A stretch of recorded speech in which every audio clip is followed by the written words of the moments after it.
나라라 황초롱이 바람이 국립생태원 제8회 생태문화공모전 수상 작품집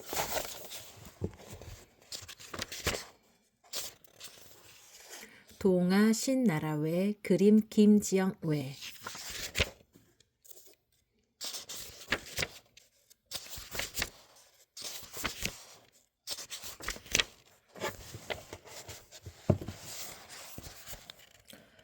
다음 주 월요일은 이번 학기 동안 즐겁게 배운 것을 친구들 앞에서 발표하는 배움 한마당 날이에요. 어떤 걸 보여주고 싶은지 내일까지 적어서 내주세요.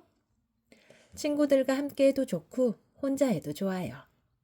학교에서 배운 게 아니더라도 괜찮아요. 새로 알게 된 것을 발표해도 좋고 자기가 잘하는 것을 보여줘도 좋아요. 담임 선생님께서 종이를 나누어 주셨다. 쉬는 시간이 되자 친구들은 3355 모여 서로 이것저것 하겠다고 들떠 있었다. 나는 친구들 앞에서 말하는 게 제일 힘들다. 수업 시간에 조별 발표라도 해야 할 때면 손에 땀이 나고 심장이 쉴 새 없이 쿵쾅거린다. 무슨 말을 하는지 유심히 보는 친구들의 눈빛이 너무 따가워서 그대로 얼어버린다. 그러면 얼굴은 금세 빨개지고 목소리도 마음대로 나오지 않는다. 배움 한마당 걱정에 땅에 꺼질 만큼 큰 한숨이 나왔다. 학교에서 나와 할머니 집으로 가는 발걸음이 무거웠다. 나는 엄마가 퇴근할 때까지 할머니 집에서 지낸다. 할머니는 엄마와 아빠가 이혼한 작년 우리와 같은 아파트 옆동 15층으로 이사 왔다. 책가방이 땅바닥에 닿을 만큼 힘없이 걷고 있는 내 눈앞에 할머니가 보였다. 나는 어깨를 들썩 올리고 할머니에게 뛰어갔다. 할머니, 이 비닐봉지는 뭐야? 다녀왔구나. 황조롱이 새끼 먹이야. 생고기를 잘게 썰어 왔지. 정말? 이거 내가 줄래. 황조롱이 새끼들을 생각하니 먹구름처럼 어두웠던 마음에 햇살이 비치는 것 같았다. 철쭉이 핀 4월의 마지막 주였다. 할머니가 비어있는 에어컨 실외기 발코니에 흙이 담긴 화분을 내놓았는데 어느 날 보니 화분 위에 동글동글한 무언가가 있었다. 꼭 장난감 공처럼 동글동글해서 누가 떨어뜨렸나 하며 아파트 위층을 한참이나 올려다봤었다. 그런데 그 다음날 얼룩덜룩한 알이 2개가 되었고 그 다음날은 3개가 되었다. 그 후 몸집에는 황갈색 얼룩 무늬가 있고 노란색 발에 날카로운 발톱, 뾰족한 풀이, 노란 테두리 안에 까맣고 깊은 눈이 있는 새 2마리가 날아와서 알을 품기 시작했다. 할머니는 새 2마리를 따뜻하게 바라보며 말했다. 옛날부터 매가 집안에 둥지를 틀면 좋은 일이 생긴다고 했어. 황조롱이 새끼가 부화할 때까지 발코니가 보이는 방은 자주 들어가지 않는 게 좋겠다. 다음 날부터 나는 학교 도서관에서 황조롱이에 관한 책을 빌렸다. 할머니 집에서 황조롱이 책을 보는 건 너무 재미있는 일이었다. 황조롱이는 매목, 매가의 조류, 소형 맹금류로 도시의 건물이나 산 지역에 번식한다. 우리나라의 천연기는요 물이다. 몸 길이는 33에서 35cm고 4개에서 6개 알을 낳으면 여기에도 5개 낳았는데 할머니, 황조롱이 수컷의 머리는 청회색이고 암컷의 머리는 젓갈색이래. 나는 알을 품는 황조롱이가 너무 궁금해서 할머니 몰래 방문을 열고 문 틈새로 황조롱이를 몇 번이고 엿보았다.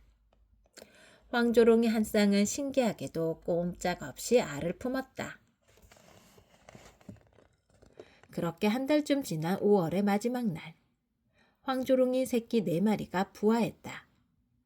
알에서 막 나온 분홍빛 작은 몸집의 황조롱이 새끼들은 함께 모여 꼬물꼬물 댔다. 하지만 네 마리의 새끼와 달리 마지막 남은 알 하나는 사흘이 지나도 아무 소식이 없었다. 다음 날 학교에 다녀오니 할머니가 반갑게 말했다.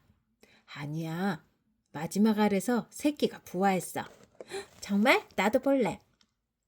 할머니 화분에는 5마리 새끼들이 머리를 맞대고 옹기종기 모여 있었다. 가장 마지막에 부화한 황조롱이 새끼는 아직 고개도 들지 못했다. 다른 황조롱이 새끼들은 아무리 봐도 구분이 잘 안 되는데 막내 황조롱이는 몸집이 작아서 누가 봐도 눈에 띄었다. 너도 제일 작구나. 나도 우리 반에서 키가 제일 작은데.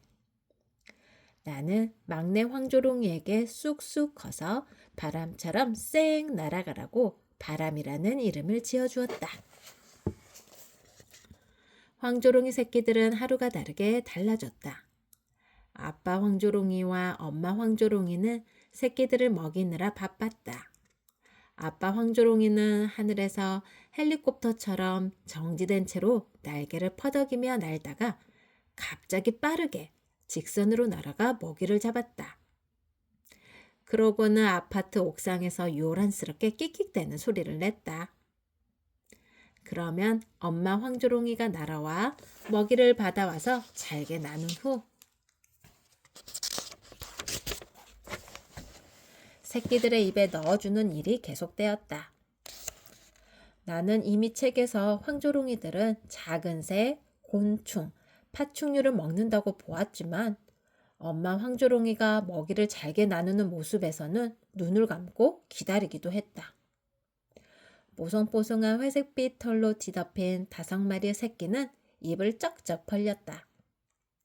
막내 바람이도 입을 쩍쩍 벌리며 먹이를 잘 받아 먹었다.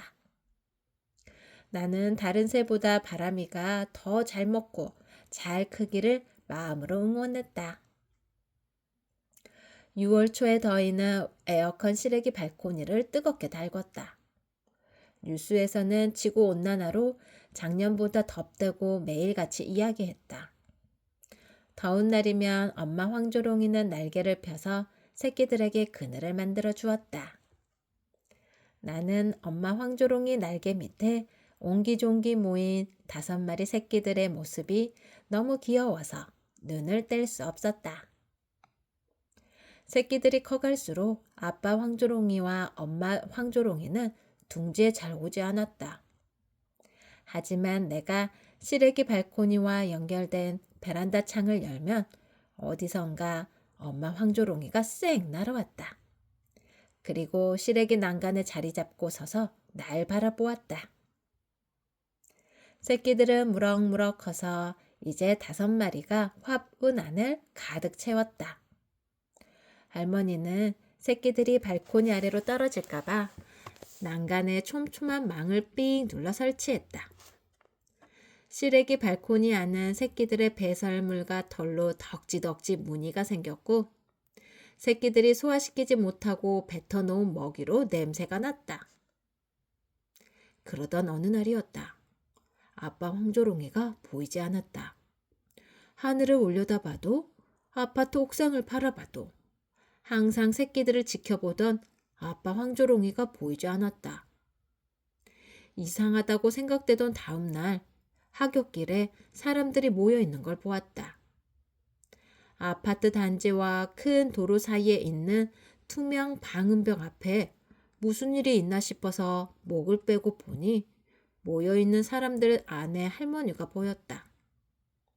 할머니에게 다가갔다. 할머니는 나를 보자마자 당황한 표정을 지었다. 나는 사람들이 보는 곳을 바라보았다. 청회색 머리에 흑갈색 몸짓, 밤색 띠에 꽁지깃, 노란 테두리의 눈, 날카로운 발톱을 가진 새 한 마리가 투명 방음벽 아래 힘없이 쓰러져 있었다. 이미 죽은 지 2, 3일은 된 듯 딱딱하게 굳어 있었다. 나는 깜짝 놀라서 할머니를 바라보았다. 할머니는 나와 눈이 마주치자마자 내 손을 잡아주었다. 아무 말도 할 수 없었다. 곧이어 야생동물보호협회에서 온 직원은 길바닥에 쓰러진 아빠 황조롱이를 천으로 감싸며 이야기했다.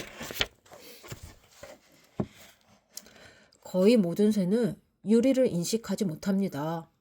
도심에 적응한 새들도 투명 방음벽에 부딪혀서 죽는 사고가 많이 있습니다. 모여있던 사람들은 이 방음벽 앞에서 부딪혀 죽은 새들을 자주 보았다며 웅성댔다. 사람들이 흩어지자 할머니는 직원에게 말했다. 우리 집 에어컨 실외기 발코니에 황조롱이 새끼들이 있어요. 죽은 황조롱이가 아빠 새였는데 어떡하죠? 어미새가 혼자서 새끼를 키울 수 있을지 새끼들의 상태를 한번 보도록 하죠. 우리는 야생동물보호협회 직원과 함께 할머니 집으로 향했다.